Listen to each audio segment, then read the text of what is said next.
मित्रों, हमारे सनातन धर्म में अनेकों धार्मिक ग्रंथ हैं।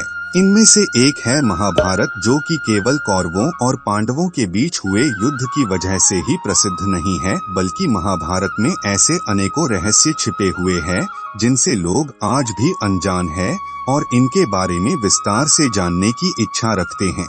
मित्रों, एक रहस्य है महाभारत काल की सबसे अहम किरदार द्रौपदी का, जो कि 5 पांडवों की पत्नी थी।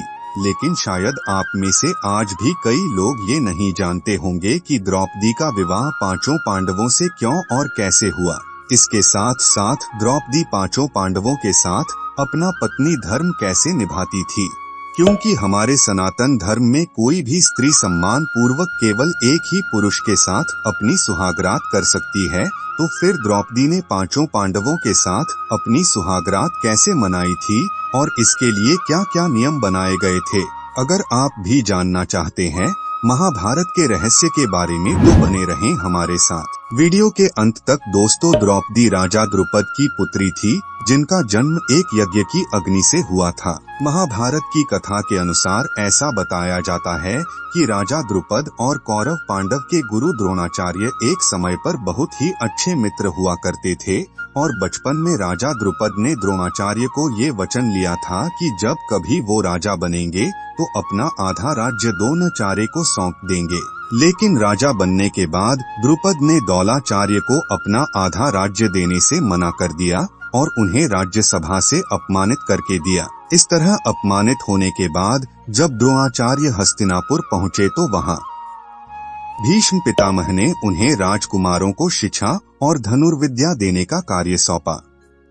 इसके बाद द्रोणाचार्य कौरवों और पांडवों को अस्त्र शस्त्र की शिक्षा देने लगे और जब उनकी शिक्षा पूरी हुई तो द्रोणाचार्य ने उनसे गुरुदक्षिणा में पांचाल राज्य को मांगा। गुरु की आज्ञा पाते ही पहले तो कौरवों ने पांचाल पर आक्रमण किया, लेकिन उन्हें राजा द्रुपद के हाथों पराजित होना पड़ा। उसके बाद 5 पांडवों ने अपने गुरु का आदेश पूरा करने के लिए पांचाल पर आक्रमण किया और राजा द्रुपद को हरा करके अपने गुरु द्रोणाचार्य के सामने ले आए। इसके बाद द्रोणाचार्य ने राजा द्रुपद को आजाद करके पांचाल राज्य का आधा द्रुपद को सौंप दिया और आधे हिस्से का राजा अपने पुत्र अश्वत्थामा को बना दिया। राजा द्रुपद द्रोणाचार्य से इस तरह अपमानित होने के बाद बदले की आग में झुलसने लगे और इसी वजह से उन्होंने पुत्र प्राप्ति के लिए एक यज्ञ रखा। इस यज्ञ में उन्हें एक पुत्र तो प्राप्त हुआ ही, लेकिन इसके साथ साथ उन्हें एक पुत्री भी प्राप्त हुई, जिसमें से पुत्र का नाम धृष्टद्युम्न था और पुत्री का नाम द्रौपदी था। द्रौपदी राजा द्रुपद को हवन कुंड की अग्नि से प्राप्त हुई थी, इसलिए उन्होंने कुछ समय बाद अपनी पुत्री के बड़ा होने पर उसके लिए स्वयंवर रखा। जब राजा द्रुपद ने अपनी पुत्री के विवाह के लिए स्वयंवर की घोषणा की तो उस समय माता कुंती के सभी पुत्र 5 पांडव जंगल में ब्राह्मण का वेश धारण करके रहते थे। और जब 5 पांडवों को इस बात की भनक लगी कि राजा द्रुपद की पुत्री द्रौपदी का स्वयंवर हो रहा है और उसमें श्री कृष्ण भी सम्मिलित होंगे, तो 5 पांडव श्री कृष्ण के दर्शन करने के लिए स्वयंवर की ओर निकल पड़े। राजा द्रुपद ने अपनी पुत्री द्रौपदी के स्वयंवर में एक शर्त रखी थी, जिसके अनुसार एक बड़े से यंत्र में एक मछली को रखा गया था। वो इधर उधर घूम रही थी। इस शर्त को पूरा करने के लिए उस घूमती हुई मछली की आंख में उसकी परछाई देखकर तीर मारना था। जो इस शर्त को पूरा करेगा उसका विवाह द्रौपदी के साथ किया जाएगा। इस स्वयंवर में एक के बाद एक सभी राजाओं ने उस मछली की आंख पर निशाना लगाने की कोशिश की, लेकिन कोई भी सफल नहीं हो पाया। इन असफल लोगों में कौरवों में से जरासंध, दुर्योधन, दुशासन, शिशुपाल आदि शामिल थे। सारे कौरवों के असफल हो जाने पर ब्राह्मण का वेश धारण करके स्वयंवर में आए अर्जुन ने अपने गुरु की शिक्षा का मान रखने के लिए मछली की परछाई को देखते हुए एक ही बार में उसकी आंख भेद डाली, जिसके बाद द्रौपदी ने आगे बढ़कर अर्जुन के गले में वरमाला डाली और उसे अर्जुन के हवाले सौंप दिया गया। लेकिन दूसरी तरफ राजा द्रुपद को ये चिंता सता रही थी कि उनकी पुत्री द्रौपदी का विवाह उनके मन के मुताबिक नहीं हो पाया, क्योंकि राजा द्रुपद को ये पता चला गया था कि उनकी पुत्री का विवाह पराक्रमी राजकुमार से हुआ है। लेकिन इसके साथ साथ वो ये भी जानते थे कि ब्राह्मण के वेश में आए हुए अर्जुन पांडव पुत्र थे। स्वयंवर के बाद पांचों पांडव द्रौपदी को अपनी माता कुंती के पास वन में ले गए। जब अर्जुन ने अपनी कुटिया में पहुंचते ही अपनी माता कुंती को आवाज लगाई, देखो माता, आज हम तुम्हारे लिए भिक्षा में क्या लाए हैं। उस समय उनकी माता कुटिया के अंदर भोजन बना रही थी, इसलिए उन्होंने बिना देखे ही पांचों पांडवों से ये कह दिया कि तुम लोग भिक्षा में जो भी लाए हो उसे आपस में बराबर बराबर बांट लो। सभी पांडव भाई अपनी माता की हर बात मानते थे, लेकिन उनके आदेश को सुनकर वे सभी चुप रह गए। बाद में जब माता कुंती ने कुटिया के बाहर आकर द्रौपदी को देखा तो वो हैरान रह गई। इसके बाद माता कुंती ने युधिष्ठिर से बोला कि हे पुत्र, तुम कुछ ऐसा करो जिससे कि मेरे वचन का पालन भी हो जाए और द्रौपदी के मान सम्मान में कोई कमी भी न आए।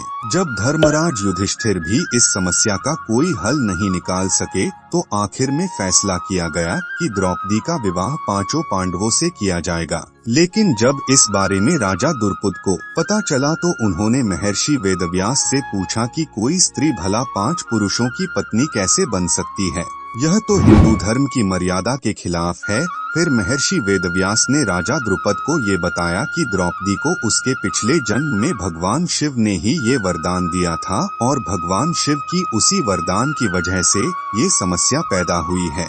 महर्षि वेदव्यास के समझाने पर राजा द्रुपद ने अपनी पुत्री का विवाह पांचों पांडवों से करवाया। सबसे पहले द्रौपदी का विवाह पांचों पांडवों में युधिष्ठिर के साथ हुआ और उस रात द्रौपदी ने अपनी पहली सुहागरात युधिष्ठिर के साथ मनाई। फिर उसके बाद द्रौपदी का विवाह भीम के साथ हुआ और फिर उसने अपनी सुहागरात भीम के साथ मनाई। इसी तरह अर्जुन, नकुल और सहदेव के साथ द्रौपदी का विवाह हुआ और द्रौपदी ने उन तीनों के साथ भी सुहागरात मनाई। लेकिन दोस्तों, अब आप सोच रहे होंगे कि कोई एक स्त्री एक पुरुष के साथ सुहागरात मनाने के बाद भला दूसरे पुरुष के साथ सुहागरात कैसे बना सकती है। तो बता दें कि इसके पीछे भी भगवान शिव का ही वरदान था। उन्होंने ही द्रौपदी को 5 पति प्राप्त होने का वरदान दिया था, लेकिन उन्होंने इसके साथ साथ ये वरदान भी दिया था कि वो प्रतिदिन अपने कन्या भाव को प्राप्त हो जाया करेंगी, यानी कि एक पति के साथ संबंध बनाने के बाद वो तुरंत ही कुंवारी हो जाया करेगी। इसलिए द्रौपदी पांचों पांडव पुत्रों को एक कन्या भाव में ही प्राप्त हुई थी। अब दोस्तों, आपके मन में ये सवाल आ रहा होगा कि द्रौपदी आखिर पांचों पांडवों के साथ किस तरह रहती थी। तो आपको बता दें कि इसके लिए पांचों पांडवों ने मिलकर कुछ नियम बनाए थे। एक बार की बात है, जब पांचों पांडव राजसभा में बैठे हुए थे तो महल में नारद मुनि आते हैं और उसी समय वहां द्रौपदी आती हैं और नारद मुनि का आशीर्वाद लेकर चली जाती हैं। नारद मुनि पांचों पांडवों के भविष्य की चिंता करते हुए कहते हैं कि द्रौपदी तुम 5 भाइयों की पत्नी है, इसलिए तुम सभी को एक ऐसा नियम बनाना चाहिए जिससे अपनी अपनी पत्नी को लेकर तुम पांचों भाइयों के बीच कभी विवाद ना हो, क्योंकि एक स्त्री की वजह से कई बार भाई भाई एक दूसरे की जान के दुश्मन बन जाते हैं। नारद मुनि की ये बात सुनकर पांचों पांडव हैरान हो जाते हैं। जिसके बाद युधिष्ठिर नारद मुनि से कहते हैं कि हम 5 भाइयों में बेहद प्रेम है और ऐसा कभी नहीं हो सकता, क्योंकि हम 5 भाइयों में आज तक कभी भी द्रौपदी को लेकर कोई विवाद नहीं हुआ। जिसके बाद नारद मुनि ये कहते हैं कि तुम 5 भाइयों के बीच प्रेम पर कोई संदेह नहीं है। इसी के साथ नारद मुनि पांचों पांडवों को सुंद और उपसुंद राक्षस भाइयों के बारे में बताते हैं, जो कि केवल एक स्त्री की वजह से ही एक दूसरे की जान के दुश्मन बन गए थे। आपको बता दे, सुंद और उपसुंद 2 राक्षस भाई थे जिन्होंने ब्रह्मा जी की कठोर तपस्या करके उनसे वरदान प्राप्त किया था कि उन्हें एक दूसरे के अलावा इस संसार में कोई और ना मार सके।